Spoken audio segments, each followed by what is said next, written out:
Prophétie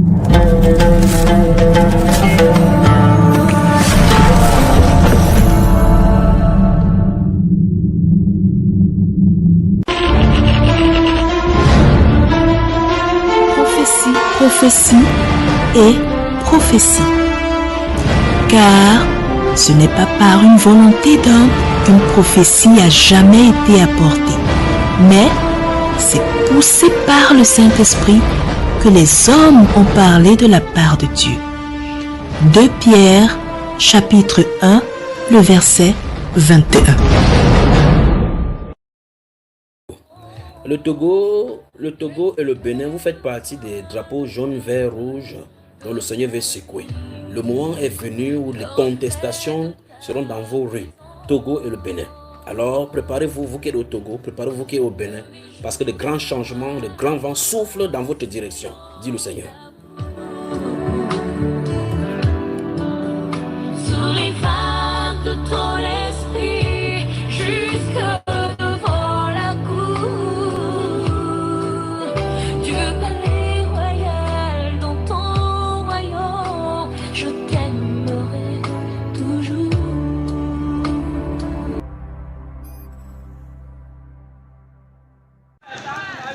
Qu'est-ce qui explique les manifestations qui ont éclaté au Togo ces derniers jours? Ce vendredi 27 juin 2025, les traces des scènes qui ressemblent à une guérilla urbaine sont encore visibles dans les principales artères de la capitale togolaise et dans d'autres villes du pays. Des artistes engagés et blogueurs togolais vivant dans la diaspora ont lancé sur les réseaux sociaux des appels à la manifestation. C'est suite à ce mot d'ordre que plusieurs manifestants ont envahi les rues de différents quartiers de la capitale togolaise, Lomé, et d'autres villes de l'intérieur du pays ce jeudi 26 juin 2025. Les échauffourées ont commencé dans la nuit du 25 au 26 juin, où des barricades ont été dressées sur les principales artères de Lomé. La situation a provoqué des affrontements entre les forces de l'ordre et les manifestants. Au jet des gaz lacrymogènes pour les disperser, ces derniers répondent avec des pierres. Ces manifestations, qualifiées d'illégales par le gouvernement togolais, qui les a interdites à travers un communiqué rendu public le week-end dernier, sont organisées contre le régime de Faure Gnassingbé, accusé de s'éterniser au pouvoir par le dernier changement constitutionnel en avril 2024, après avoir passé 20 ans à la tête du pays. La nouvelle constitution contestée a supprimé l'élection du président de la République au suffrage universel et basculé le pays dans un régime parlementaire. Ce sont les députés du parti majoritaire à l'Assemblée nationale qui élisent le chef du parti, président du Conseil des ministres, qui détient désormais tous les pouvoirs dans le pays. Le chef du parti majoritaire est Faure Gnassingbé, ce que conteste l'opposition, les acteurs de la société civile, ainsi que les organisateurs de ces manifestations.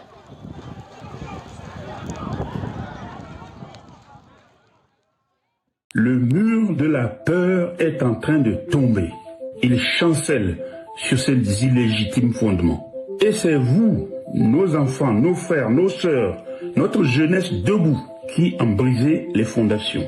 Lui, c'est Kofi Yamyan. Vous le connaissez peut-être parce qu'il a eu une carrière politique en France. Il a notamment été nommé secrétaire d'État de Édith Cresson en 1991. Les amis de Kofi, déjà dans la confidence, arrivent à son domicile. Ils ont déjà vécu de grands moments ensemble. Ce soir, ils sont venus attendre l'annonce à la télévision que leur mère devient membre du gouvernement. Il a ensuite été député socialiste du Finistère entre 1997 et 2002. Mais depuis, il est retourné vivre dans son pays natal, le Togo, et c'est de ce pays dont il parle dans la vidéo que je vous ai montrée. Rejoignez l'immense vague de la libération nationale. Ce combat est le vôtre. Ce combat est le nôtre. Il appelait en fait les Togolais à rejoindre le mouvement de protestation qui s'est tenu les 26, 27 et 28 juin dernier.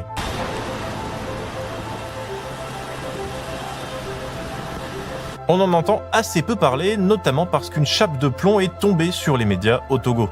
France 24 et RFI ont d'ailleurs été suspendus pendant 3 mois dans le pays à partir du 16 juin. Ces manifestations ont été très durement réprimées par le pouvoir togolais qui les a déclarées illégales. Selon une conférence de presse des organisations de la société civile du pays rapportée dans un article de 20 minutes du 29 juin dernier, dénonçant les exactions commises par des éléments des forces de l'ordre et des miliciens togolais, Elles ont fait état de 7 corps repêchés dans les cours d'eau de la capitale du Togo.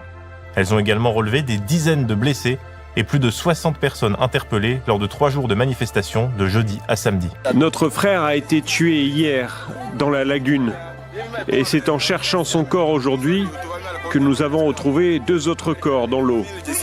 Mais alors, que se passe-t-il au Togo? Pourquoi tous ces morts? Et pourquoi le peuple togolais continue-t-il à manifester malgré la répression? Et est-ce que pour une fois, ça n'a pas de rapport avec la France ou la Russie?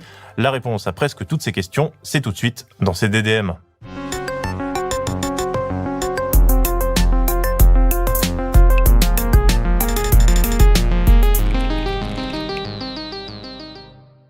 Pour comprendre cette mobilisation, il faut faire un peu d'histoire, et qui peut se permettre de faire un peu d'histoire sans faire un peu de géographie?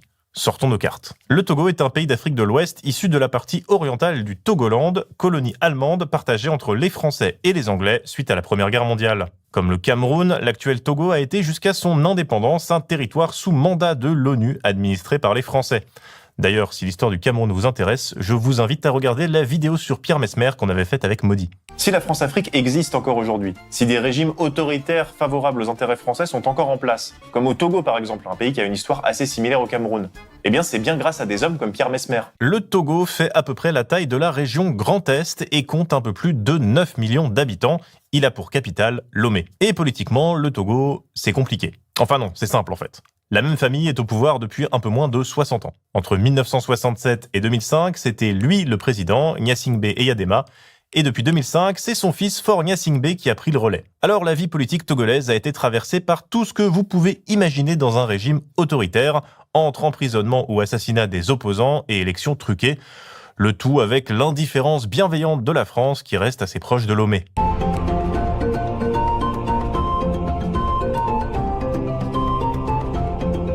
Le dernier coup en date de Faure Gnassingbé, ça a été d'imposer un changement de constitution. Changement qui a été adopté en avril 2024 et qui a permis au pays de passer d'un régime présidentiel à un régime parlementaire. Le président de la République, qui sera proposé par l'Assemblée nationale et le Sénat, aura un rôle représentatif. Quant au vrai tenant du pouvoir exécutif, le président du Conseil, il sera le chef de la majorité à l'Assemblée nationale. Il n'aura pas de limitation de mandat, mais pourra être démis de ses fonctions par l'Assemblée. Et devinez qui a récupéré ce poste de président du Conseil qui concentre les pouvoirs et qui lui permet de passer outre la limitation du nombre de mandats qu'avait le président de la République. Faure et Sozumna Gnassingbé jurons solennellement de respecter et de défendre la Constitution que la République togolaise s'est librement donnée. Oui, évidemment, Gnassingbé s'est fait nommer président du Conseil. Et au poste de président, désormais plus symbolique qu'autre chose, il a nommé Jean-Lucien Savy de Tomé, un ancien opposant âgé de 86 ans. Je lis là, il est croulant, il est au bord du précipice. On va aller le sortir de quelque part pour devenir président du Togo. Vous ne trouvez pas que c'est ridicule? On s'amuse avec notre pays. Faure Gnassingbé s'amuse avec le pays. On ne peut pas l'accepter. Comme le résument plusieurs collectifs de la diaspora togolaise dans un billet sur le club de Mediapart, ceci constitue une profonde régression. Selon les informations qui parviennent aux citoyens togolais de manière parcellaire, la nouvelle constitution confirme bien l'exclusion du peuple togolais et la concentration des pouvoirs au sein d'un parlement savamment choisi par le pouvoir en place. Un bel exemple d'un pouvoir despotique sous le vernis d'un régime parlementaire au Togo. Ce coup de force a conduit à des manifestations à l'appel des partis d'opposition au début du mois de mai 2025. Nous n'allons jamais baisser les bras en ce qui concerne la résistance face à ce coup de force. Et après, plus rien, mais plus rien pas très longtemps, parce que les 5 et 6 juin dernier, de nouvelles manifestations ont eu lieu à Lomé, et cette fois-ci, elles n'émanaient pas des partis d'opposition, mais de la société civile. Les manifestants protestaient contre des arrestations de voix dissidentes, la hausse du prix de l'électricité et la réforme constitutionnelle. Ils répondaient notamment à un appel à manifester le 6 juin lancé par un rappeur critique envers le pouvoir, Amron, pour célébrer de façon ironique l'anniversaire de Faure Gnassingbé. D'ailleurs, ce rappeur, Amron, il est devenu un symbole de la mobilisation. Il a été interpellé le 26 mai dernier, puis interné en psychiatrie pour avoir lancé son appel à descendre dans les rues. Il a réapparu quelques jours plus tard, tête et barbe rasée, visiblement forcé de réaliser une vidéo d'excuses vis-à-vis de Faure Gnassingbé. J'aimerais pouvoir saisir cette occasion pour demander pardon et présenter mes sincères excuses à à son Excellence Faure Sozumna Gnassingbé, président du Conseil des ministres, par rapport à mon comportement déviant, discourtois et outrageux à son endroit alors qu'il ne m'avait jamais rien fait personnellement. Il a finalement été libéré le 21 juin, mais plusieurs autres personnes ont été interpellées lors des manifestations suivantes. Amnesty International fait même état d'accusations de torture. Nous étions couchés sur le sol. Ils étaient 6 ou 7 agents autour de nous. Ils versaient de l'eau sur nous et ils nous frappaient les fesses avec des cordelettes.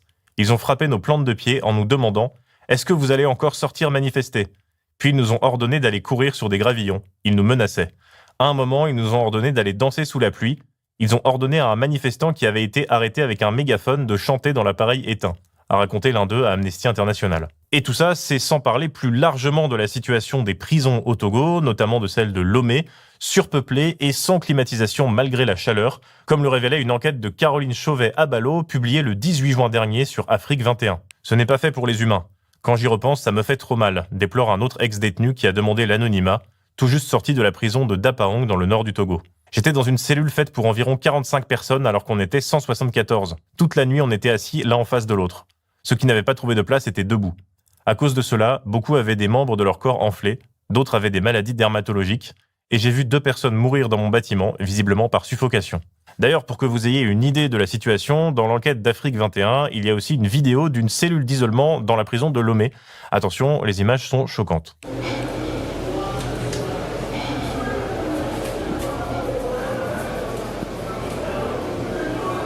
Mais les Togolais ne manifestent pas que pour la libération des prisonniers, il y a évidemment plus largement la question du régime politique. Comme l'explique le penseur togolais Sename Kofi Agbodjinou, ce système maintient la société dans l'inefficacité et l'arriération.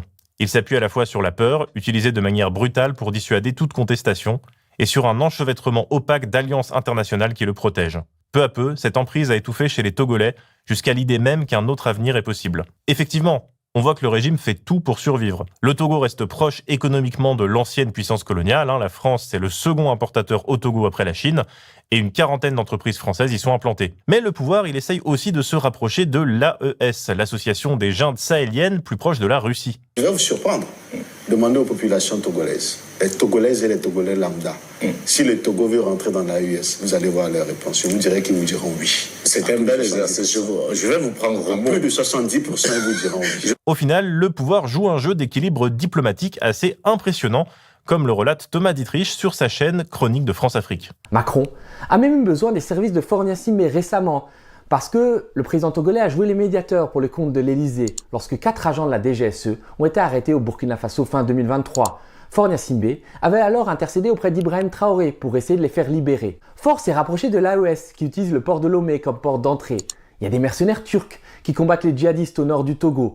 Mais après une petite brouille au début de l'année 2024, Faure et Macron se sont rabibochés et fait des mamours à plusieurs reprises, comme en commémoration du débarquement en Provence en août 2024. Ce flou diplomatique, il nourrit l'impression que le gouvernement est prêt à tout pour rester au pouvoir. Mais ce n'est toujours pas la seule cause des manifestations. Comme dans beaucoup de mobilisations à travers le monde, les Togolais sont aussi dans la rue à cause de l'inflation et de l'augmentation du coût de la vie, puisque le gouvernement a eu l'excellente idée d'augmenter le prix de l'électricité de 12,5%. La Ligue des consommateurs du Togo tire la sonnette d'alarme aux médias ici Lomé. Selon des analyses économiques, une augmentation des frais d'électricité pourrait entraîner une inflation de 10 à 15% dans les mois à venir. Cette situation pourrait rendre la vie encore plus difficile pour les familles qui voient leur salaire stagnant face à des coûts de vie en constante augmentation. C'est donc tout ça, les arrestations, le régime répressif, la hausse du coût de la vie qui ont conduit à cet appel à manifester de la fin du mois de juin, les dernières manifestations au moment où on tourne cette vidéo. Il y a eu de nombreuses mobilisations populaires dans l'histoire récente du Togo. La dernière, qui remonte à 2017, portait déjà sur une modification de la Constitution. La question est toujours la même, est-ce que celle de 2025 sera celle qui fera tomber le régime ? Du côté du pouvoir, on veut se montrer inflexible.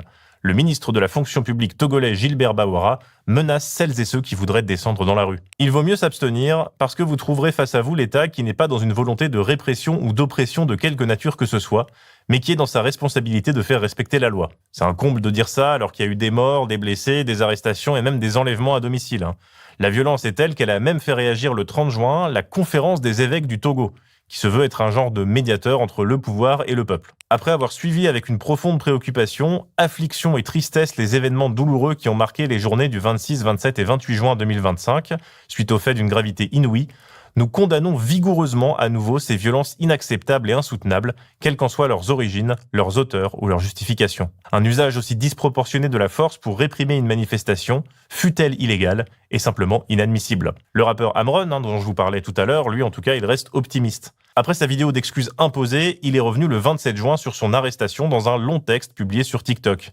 Il y écrit, notamment s'adressant au peuple togolais: « Votre détermination à exiger ma libération et ma réintégration ont brisé des forces et des volontés dressées pour ne jamais replier ni rompre. Vous avez par votre unique volonté brisé définitivement dans l'invisible les chaînes qui nous gardaient tous, Togolaises et Togolais que nous sommes, en captivité. » Voilà, si l'actualité nationale c'est déprimant, n'oubliez pas que l'international sera le genre humain.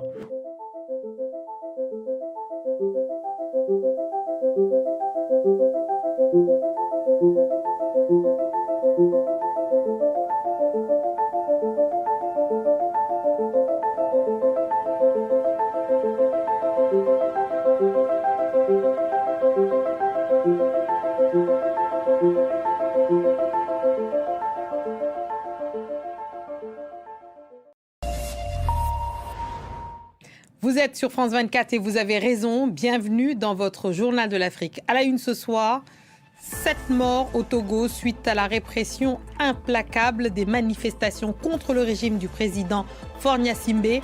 Après 3 jours de mobilisation, l'opposition et les organisations de la société civile ont fait part de leurs émotions, alors que le gouvernement n'a pour l'heure fait aucune déclaration.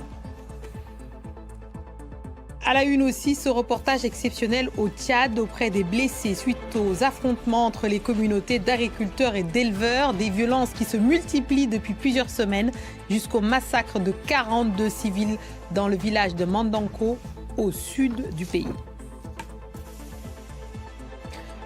Et notre focus de ce dimanche, c'est l'autisme en Afrique, une réalité invisible qui touche des millions de familles entre stigmatisation et isolement, absence de structure. Les défis sont énormes. Un entrepreneur engagé, Timak Ba, met sa voix et sa créativité au service d'un combat personnel avec une campagne musicale pour briser les tabous. On ouvre ce journal par la répression implacable qui s'est abattue sur les manifestations contre le régime de Faure Gnassingbé au Togo. Au 3e jour de la mobilisation à Lomé, ce samedi 28 juin, l'opposition et les organisations de la société civile ont unanimement condamné, alors que le gouvernement de son côté n'a fait aucune déclaration. Axel Simon. Pour la 3e journée consécutive, les manifestants sont descendus dans les rues de Lomé pour manifester contre le régime de Faure Gnassingbé en place depuis 20 ans. La répression a été violente. Un vaste dispositif policier a été déployé dans plusieurs quartiers de la capitale togolaise. Les forces de l'ordre ont utilisé des matraques et des gaz lacrymogènes. Certains dénoncent même des méthodes plus radicales encore. Notre frère a été tué hier dans la lagune. Et c'est en cherchant son corps aujourd'hui que nous avons retrouvé 2 autres corps dans l'eau. Les manifestants protestent contre la hausse des prix dans le pays, notamment ceux de l'électricité, mais aussi contre la réforme constitutionnelle. Les partis d'opposition craignent qu'elle permette au président actuel Faure Gnassingbé de consolider et de pérenniser son pouvoir. En 2005, il a succédé à son père, lui-même à la tête de l'État pendant 38 ans. Jusqu'à présent, le gouvernement togolais a répondu aux manifestations par la répression. Plusieurs personnalités critiques du pouvoir ont été arrêtées ces dernières semaines. L'ONG Amnesty International a également rapporté des faits de torture, des accusations démenties par les autorités. Le ministre du Travail estimant que le gouvernement ne faisait que répondre aux intentions des manifestants de semer le chaos. On passe au Tchad où les violences entre agriculteurs et éleveurs se sont multipliées ces dernières semaines dans le sud du pays. Des affrontements entre des communautés qui existent depuis longtemps mais qui ont pris un tournant plus grave depuis le massacre de 42 civils dans le village de Mandankao en mai. Les autorités tchadiennes, étatiques et traditionnelles s'activent pour tenter de calmer les esprits et éviter de nouveaux massacres. Reportage d'Harold Girard. Des mains coupées, des visages gravement blessés. Dans ces salles de l'hôpital de Moundou, tous portent les stigmates des affrontements entre éleveurs et agriculteurs qui ont eu lieu dans le sud tchadien ces dernières semaines. Elwa Djekwakilo a été attaqué dans son village Orégomel, mi-juin. pris dans un cycle de vengeance entre sa communauté d'agriculteurs et celle voisine d'éleveurs. Moi, vous savez, ils ont tué toute ma famille. Ils ont tué l'un de mes neveux qui avait à peine 5 ans. Mon fils, qui n'avait que 12 ans, a aussi été assassiné dans cette attaque. Ils n'ont laissé que 3 enfants et moi comme survivants. Tous les autres ont été massacrés.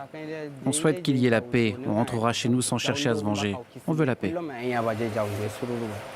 Le maire adjoint de la ville de Moundou, chef-lieu de la région, rend visite aux blessés. Il apporte aussi des vivres pour soutenir l'hôpital dans leur prise en charge. L'urgence est à l'apaisement. Le mal est arrivé. Ce n'est pas la peine de chercher d'aller venger avec X ou Y. Nous sommes arrivés, c'est pour encourager les malades, que ce soit des deux côtés. On a organisé des dialogues, on a organisé des rencontres avec la société civile et autres pour aller dans le sens de sensibiliser les deux parties. Un dialogue difficile à mettre en place entre les communautés qui s'affrontent parfois depuis des décennies. À Delhi, une ville proche de Moundou, le sous-préfet Ramadan Issa organise des médiations entre habitants de sa circonscription pour éviter les violences. Ou bien l'une des plus grandes difficultés que nous retrouvons ici, dans la circonscription, c'est d'abord, je pense, en termes d'applicabilité des mesures. Pour pouvoir les appliquer, vous avez besoin d'un concours de circonstances. D'abord, vous avez besoin que vous ayez quelquefois les moyens, pas seulement financiers, parfois matériels, humains. Le président tchadien, Mahamat Idriss Déby Itno, avait lui déjà convoqué mi-juin les responsables de l'appareil sécuritaire et exigé le renforcement de celui-ci. On passe à notre focus qui s'intéresse ce soir à une réalité largement invisible sur le continent, l'autisme. Une maladie qui toucherait environ 15 millions de personnes selon l'OMS, avec des défis immenses liés aux croyances, l'isolement, le manque de structure et l'absence de politique publique. Et on en parle avec un entrepreneur engagé, fondateur de la plateforme musicale Africa Play et qui a décidé de mettre sa créativité au service d'une cause qui le touche de près. Timak Ba, merci, bienvenue dans votre JTA. C'est un plaisir de vous recevoir ce soir. Bonsoir Fatmata. Dites-nous, qu'est-ce qui vous a poussé, vous, à vous engager contre l'autisme ? Ce qui m'a poussé à m'engager c'est-à-dire à la sensibilisation de l'autisme, c'est déjà un cas personnel parce que j'ai eu des jumeaux, mes premiers enfants, et l'un d'eux est atteint du spectre de l'autisme. Comment vous avez découvert la maladie de votre fils ? Malheureusement, beaucoup tard, très tard, parce qu'on vivait au Bénin et ça n'a pas été diagnostiqué.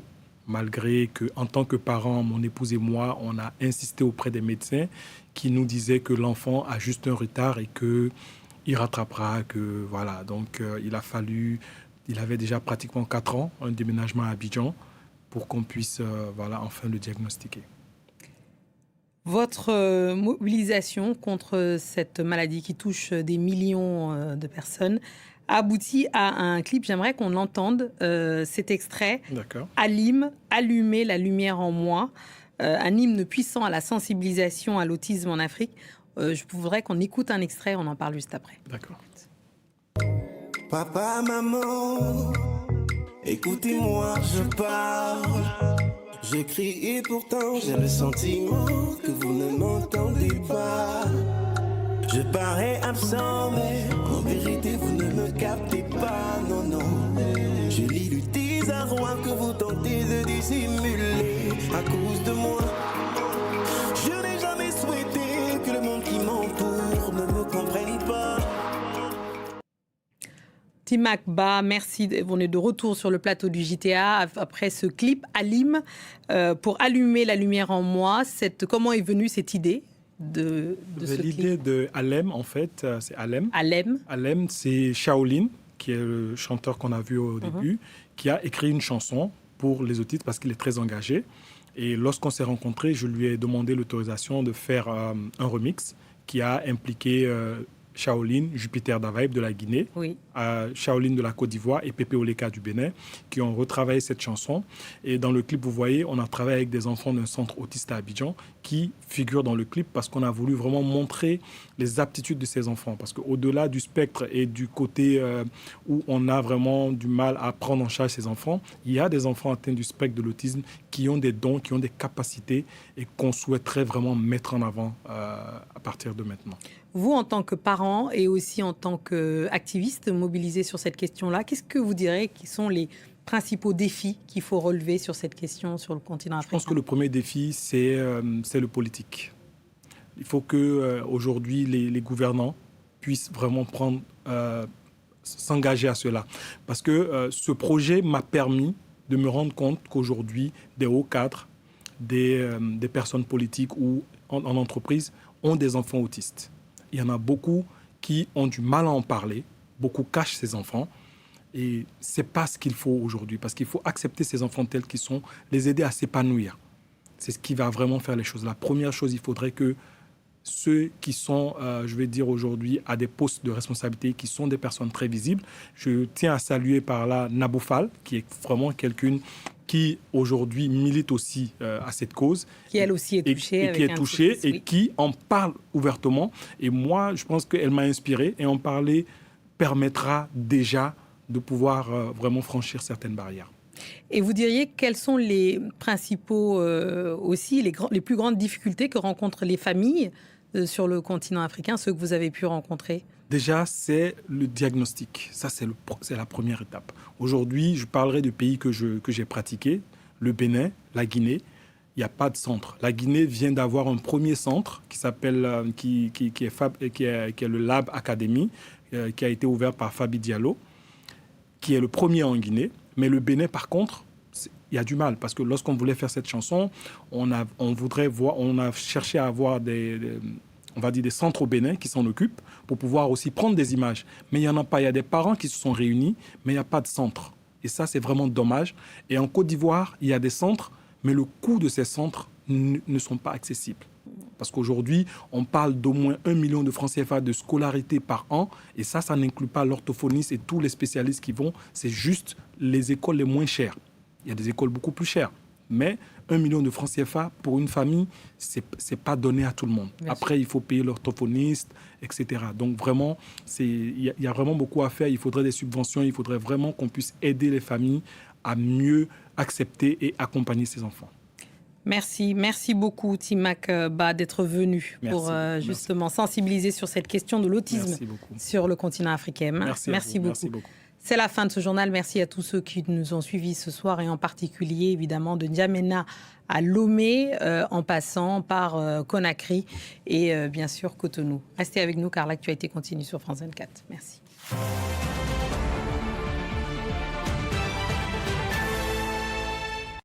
Pour la 3e journée consécutive, les manifestants sont descendus dans les rues de Lomé pour manifester contre le régime de Faure Gnassingbé en place depuis 20 ans. La répression a été violente.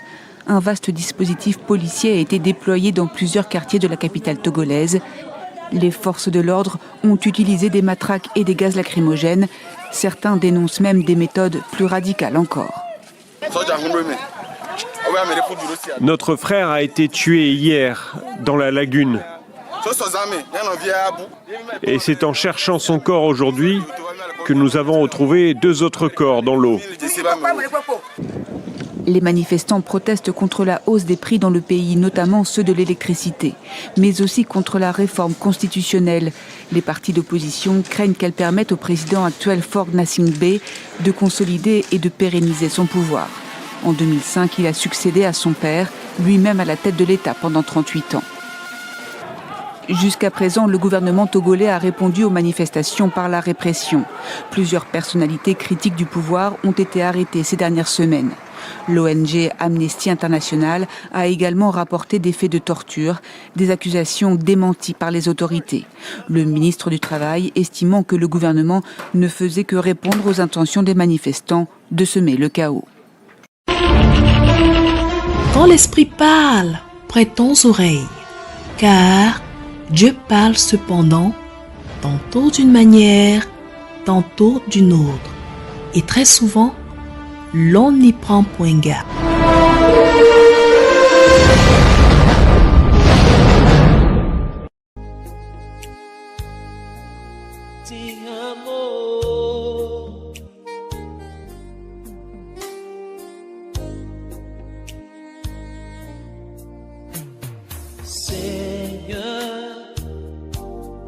Dis